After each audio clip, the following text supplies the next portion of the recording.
former Tory frontbencher shut down calls for another amendment to Mr Grieve's so-called meaningful vote as she listed the ways in which Parliament will continue to have a say in Brexit talks.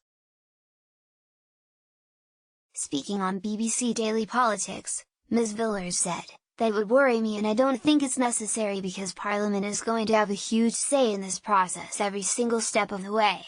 There's legislation to implement the withdrawal agreement. There's the motions in Parliament provided for and the government's compromise amendments."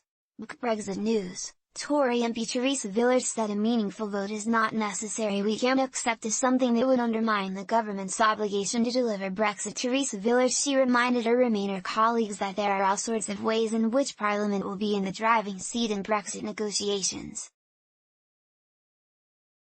Ms Villiers added, "Genuinely, what we can accept is something that would undermine the government's obligation to deliver the result of the referendum and implement it."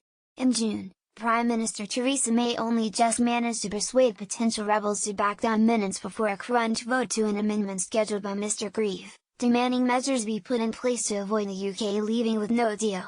But Mr Grieve later rejected the wording to the government's meaningful vote amendment, and said it would give MPs no chance to prevent a no-deal Brexit if there is no agreement with Brussels by January 21, 2019. Tory rebel Anna Soubry said the last-minute change to the wording of the amendment was unforgivable and very disappointing.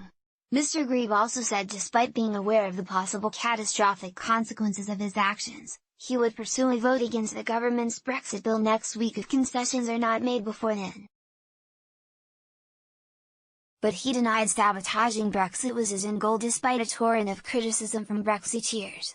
The government's meaningful vote amendment was sent back to the Lords on Monday. It appears, voted by 354 to 235 for an amendment, which will give MPs a greater say if the government fails to achieve an acceptable Brexit deal by the end of January 2019.